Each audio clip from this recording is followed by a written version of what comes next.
The double suns of Galvex Prime poured gold and bloodlight over the parade field as rows of cadets stood at rigid attention. Dust clung to boots and scales alike. The atmosphere tasted metallic, like the edge of a blade. The 7th Galactic Legion's elite training camp was not known for mercy, and today would be no different. Except for one anomaly in the lineup, a tall figure, helmet under one arm, jaw bruised but held high. Cadet Leon Briggs. He was human, though the others had stopped calling him that. That one, the Earthborn, or just him. Every species present, from the towering Dravens to the skittering Yeltree, gave him space. Not out of respect. Not yet. Out of calculation. Caution. Fear, maybe. General XR Artal emerged from the shadow of the command tower, the curved crest of his war helm glinting in the light. He was flanked by 2 aides, neither of whom dared speak as the general approached the assembled ranks. His claws clacked softly with each step, his spines twitching in micro-reactions only his species would notice. "Cadets," he said, voice deep and serrated. "Today begins evaluation phase 2. You will be tested in both discipline and adaptability." His red gaze settled, inevitably on Briggs. "You," he snapped. "Step forward." Briggs obeyed. Unhurried. Unshaken. "You struck a superior officer last week," XR Artel growled, though there was no official record of such a strike. Only whispers. Only the look on XR Artel's face when he walked away from their last encounter, paler and quieter than anyone had ever seen him. "I did not," Briggs said evenly. "I responded to an act of aggression with proportional force, verbal. You threatened me. I advised you." Semantics. No, sir. Precision. XR Artal's hand twitched. The other cadets stared ahead, but their eyes flickered toward the confrontation. No one spoke. A few didn't even breathe. XR Artal stepped closer until the tips of his armored feet touched Briggs' boots. "You believe yourself superior?" Briggs's voice didn't waver. "I don't believe anything. I act based on available data." The general's mandibles flexed in what might have been a sneer. "And what does your data say about me?" Briggs looked up into the alien's crimson eyes. "You're struggling with a contradiction. You thought humans were impulsive, weak. But your instincts are telling you something else now. And that's destabilizing your command structure." Gasps, quiet and sharp, rippled down the line. XR Artal's hand rose. For a moment, it hovered in the air, trembling. Everyone saw it. Everyone felt it. The air crackled with the tension of violence waiting to happen. But the strike never came. Slowly, stiffly, the general lowered his hand. "I should end your career here," he muttered. "But you won't," Briggs said. "Because if you do, every cadet here will wonder if you did it because I was wrong, or because I was right." A long silence followed. XR Artal's chest rose and fell in sharp, uneven breaths. He turned away abruptly, motioning to his aides. "Continue the drills," he barked. "No further interruptions."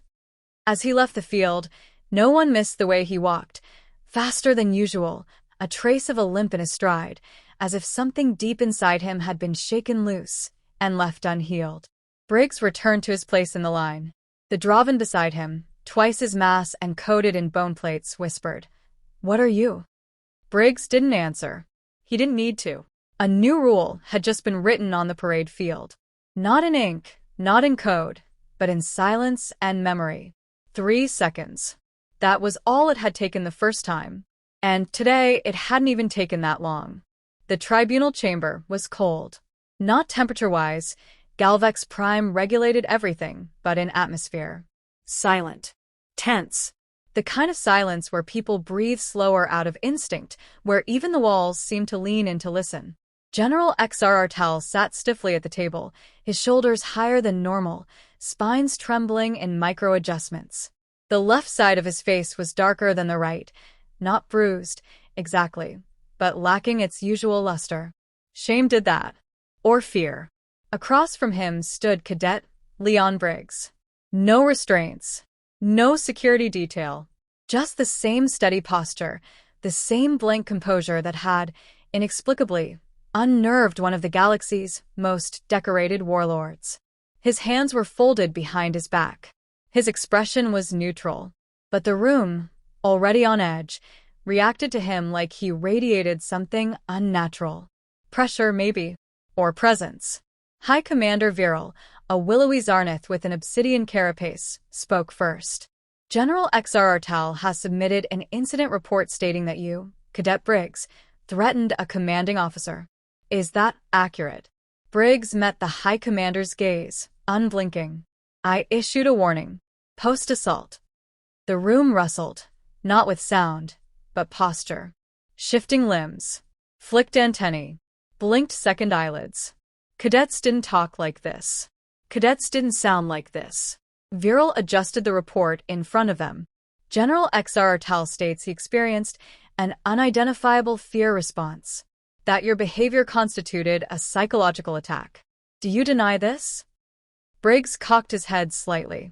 I told him that striking a human unprovoked was a mistake. He interpreted that however he chose. You whispered something, XRRTAL rasped. His voice, usually a bark, was hushed. Raw.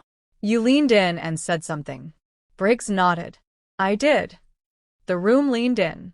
XRRTAL gripped the table, claws denting the alloy. What did you say? Briggs looked directly at him. I said, we don't flinch. We calculate. And you gave us all the data we needed. No one moved. XRRTAL made a strange clicking sound, half laugh, half tremor. That's not all. No, Briggs agreed. Then I told you how long it would have taken me to kill you. Step by step. Using only the items allowed on Cadet protocol. One of the tribunal observers audibly exhaled, then tried to pretend they hadn't. Vera leaned back, voice a shade more careful. You were bluffing? No, Briggs said simply. And if the general had struck you again? I would have made good on the calculation. A silence more profound than before descended. This is unacceptable, XRRTAL hissed, but it lacked venom. This is a weapon in the shape of a man. Briggs said nothing. I've faced Traskian berserkers, fungal hive minds, and orbital bombardments, the general continued, his voice rising, brittle with something that sounded like confession. But this one looked at me like I was a tactical problem. I was taught to assess threats, Briggs said quietly. To remain still. To let the enemy declare their intent, and respond proportionally. You declared yours. No human should, XRRTAL began, but stopped himself. The words tasted wrong now. Outdated. Viral refocused. Cadet Briggs, are you aware that your behavior is considered dangerously destabilizing to interspecies harmony within the command structure? Briggs shrugged. If harmony depends on humans pretending we're harmless, maybe it was never stable. Another observer shifted in their seat. No one dared interrupt.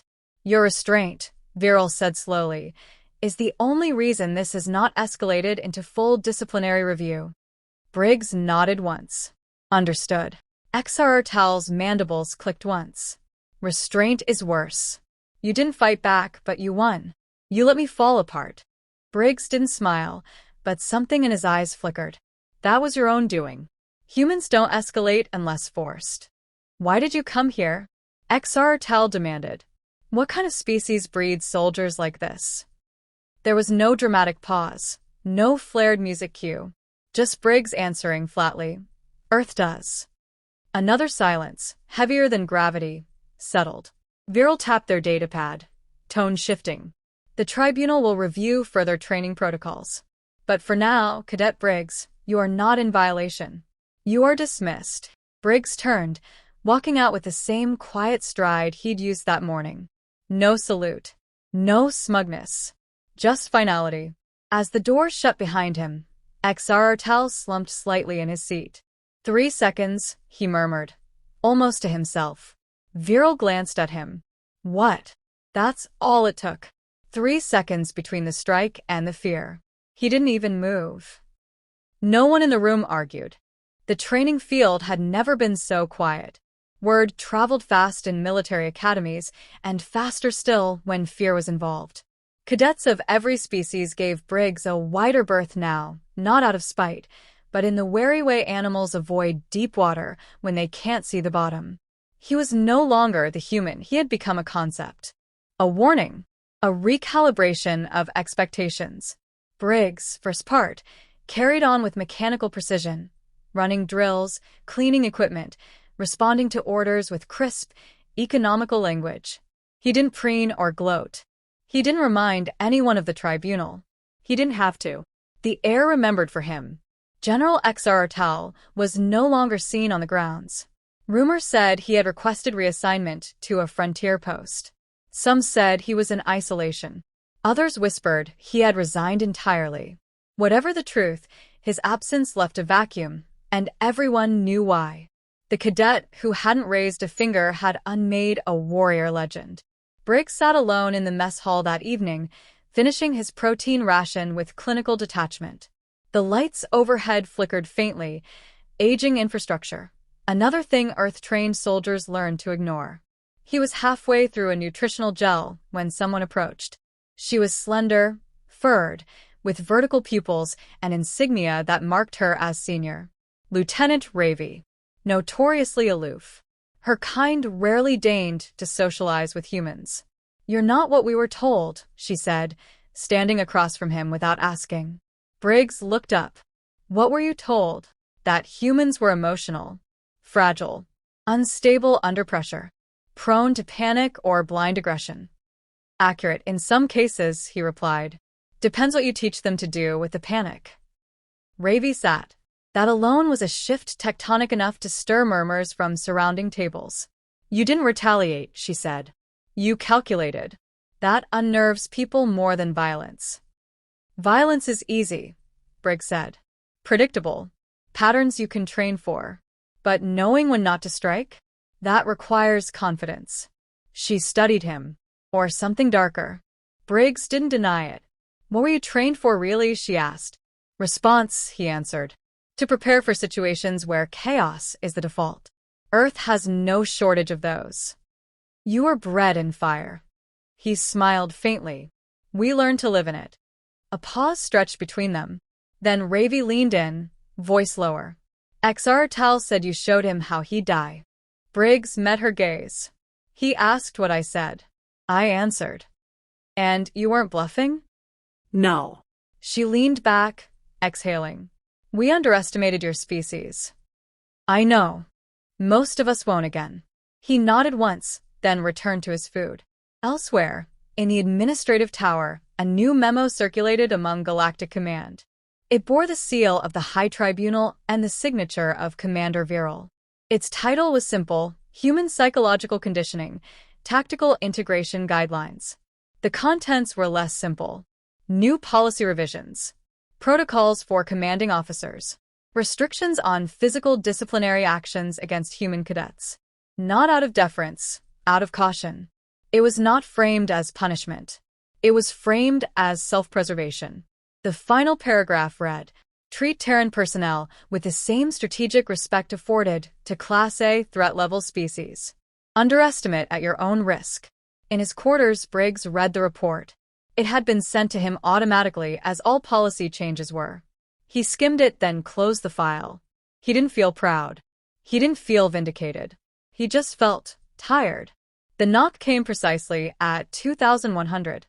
He opened the door to find an aide he didn't recognize. The alien was young, nervous, and trying to hide it poorly. "Sir, Cadet Briggs. Command has approved your transfer to Special Protocol Unit 9. Effective immediately."